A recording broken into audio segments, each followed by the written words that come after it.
Salut mesdames et messieurs, vous êtes la bienvenue sur DBS Télévision dans les échos du monde.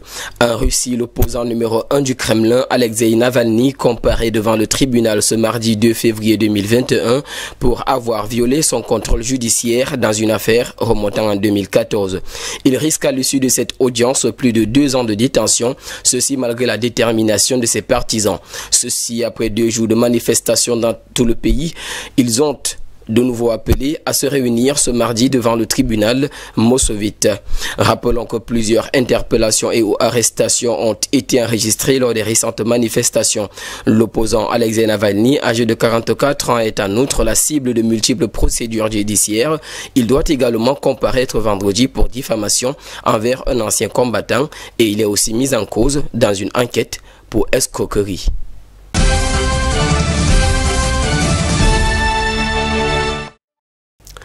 En Birmanie, ce mardi 2 février 2021, au lendemain d'un coup d'état militaire signé par l'arrestation de la dirigeante Aung San Suu Kyi, le Conseil de sécurité de l'ONU devrait tenir une réunion d'urgence.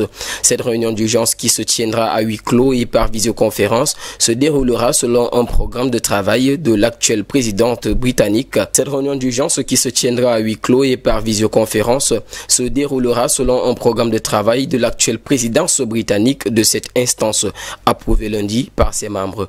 À en croire l'Organisation des Nations Unies, un exposé de dernier développement devrait être fait par la Suissesse Christine Schraner-Bögner, l'émissaire de l'ONU pour ce pays.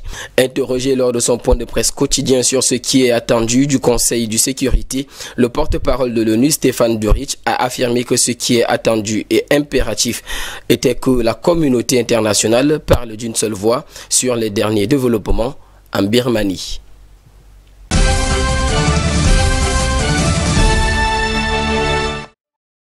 Et toujours en Birmanie, après le coup d'état militaire du lundi 1er février 2021, le commandant en chef de l'armée birmane, Min Aung Hlaing, est le nouvel homme à la tête du pays. Ceci alors qu'il devrait tranquillement se préparer à la retraite en juillet comme prévu par la loi.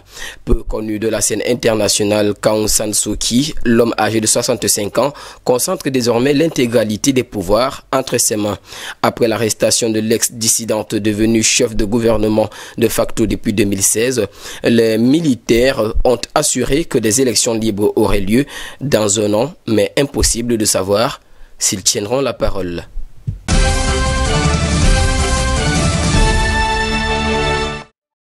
À présent, en Turquie, environ 159 étudiants ont été interpellés lundi à Istanbul par les autorités lors d'une manifestation réclamant la démission d'un recteur nommé par le pouvoir. Ils réclament aussi la libération d'autres étudiants précédemment arrêtés pour avoir accroché un tableau orné d'un symbole associé à la communauté LGBT.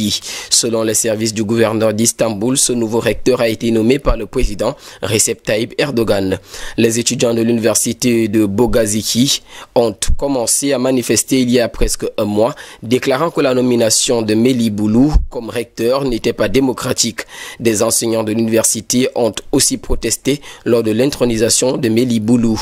Des manifestants scandant des slogans comme « La police dehors » et « Les universités sont à nous » ont affronté la police lundi. À en croire les services du gouverneur d'Istanbul, les 159 personnes ont été détenues pour ne pas avoir cessé de manifester malgré les mises en garde et une enquête a été ouverte. Lors d'un discours à Ankara destiné au cadre de son parti islamo-conservateur, le président Recep Tayyip Erdogan a déclaré, je cite, « Nous allons mener vers l'avenir non pas une jeunesse LGBT, mais une jeunesse digne de l'histoire glorieuse de cette nation. Vous ne faites pas partie de la jeunesse LGBT. Vous n'êtes pas de ces jeunes qui commettent des actes de vandalisme. Au contraire, vous êtes ceux qui réparent les cœurs brisés, a-t-il ajouté. Fin de citation.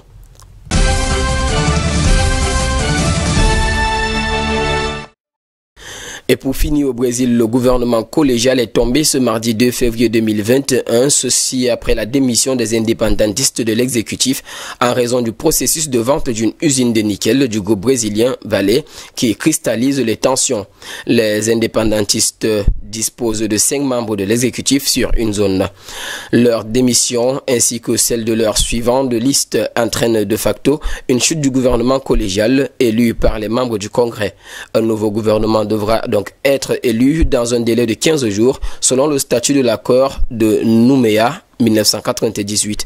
Dans un communiqué mis en ligne, Louise Mapou, chef du groupe Union nationale pour l'indépendance, et son homologue de l'Union calédonienne, Pierre Toutougoro, indiquent avoir déposé conjointement une lettre au président du gouvernement, Thierry Santa. Les membres du gouvernement indépendantiste présentent leur démission, stipule cette lettre. L'information a été confirmée par des sources gouvernementales. L'une des raisons invoquées par ces derniers est le processus de vente de l'usine de nickel du groupe brésilien Balé, comme mentionné plus haut, qui fait primer les intérêts du multinational sans considération des aspirations des populations locales. La vente de cette unité industrielle à un consortium calédonien et international où figure le géant suisse Trafigura pourrait aboutir le 12 février. Or, elle soulève une tollée dans la mouvance indépendantiste et a été à l'origine d'une flambée de violence en décembre. L'usine est à l'arrêt après avoir été prise d'assaut par des émeutiers le 10 décembre et est la cible d'exactions permanentes. Les indépendantistes mettent aussi en cause le retard dans le vote du budget primitif de l'île, qui a été reporté à mars, ainsi que la dynamique institutionnelle en panne et le consensus qui est de moins en moins la règle. Monsieur et dames, c'est sur cette note d'actualité que nous mettrons terme à cette autre édition des Échos du Monde sur DBS Télévision, et en compagnie de nos programmes, nous vous souhaitons de passer une agréable soirée.